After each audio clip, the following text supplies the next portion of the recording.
Bago tayo magpatuloy, huwag kalimutang mag-subscribe sa aking channel.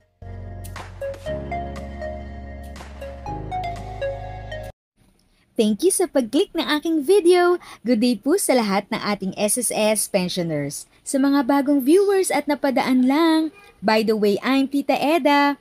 Welcome to my channel.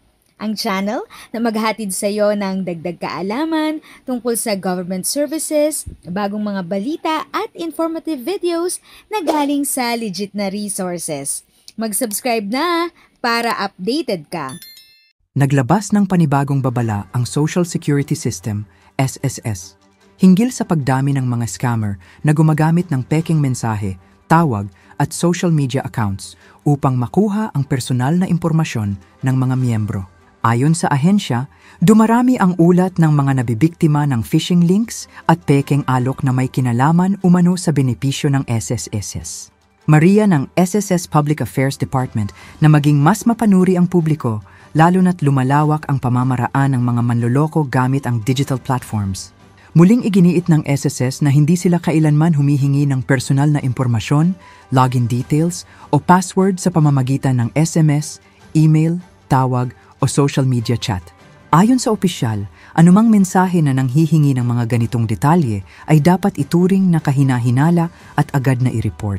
Kabilang sa madalas na taktika ng scammers ang pagpapadala ng mga link na nag-aanyaya ng system update, mga peking notification tungkol sa benepisyo, mga mensaheng nanghihingi ng OTP o password, pangakong expedited processing kapalit ng bayad. Pinaalalahanan ng ahensya ang publiko na makipagtransaksyon lamang sa mga opisyal na platform nito. My.sss portal, www.ss.gov.ph, SSS mobile app, MySSS, mga SSS branches sa buong bansa. Ayon sa SSS, ang tanging paraan para makasiguro na ligtas at tama ang impormasyon ay sa pamamagitan ng kani-kanilang opisyal na channels. Binigyang diin rin ng ahensya na ang kanilang mga opisyal na tawag ay palaging may kasamang ticket reference number na hindi kayang gayahin ng mga scammer.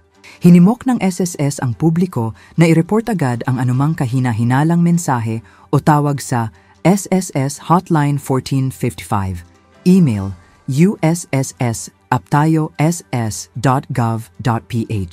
Ayon sa SSS, kritikal ang maagap na pag-uulat upang matukoy ang pinagmumulan ng scam at para maiwasan ang pagkalat nito sa iba pang miyembro. Panawagan din ng ahensya na huwag mag-click sa anumang kahina-hinalang link, huwag agad sumagot sa mga mensahe ng hindi kilalang numero, at iwasang magbigay ng anumang personal na detalye. Sa dulo, muling paalala ng SSS, maging mapanuri. Protektahan ang inyong impormasyon, huwag magpapaloko.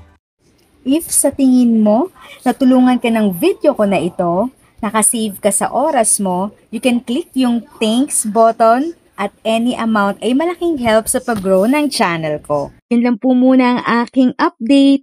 Sana ay nakatulong na dagdag kaalaman ang aking shinare today. Ang goal ng aking channel ay mag-create ng awareness.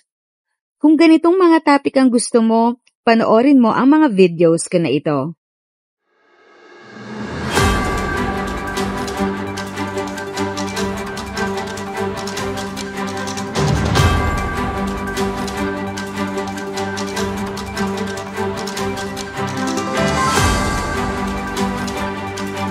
Thanks for watching! Kung may kapamilya, kaibigan o kakilala sa tingin mo ay magiging interesado sa video, please share or tag sila sa comment section.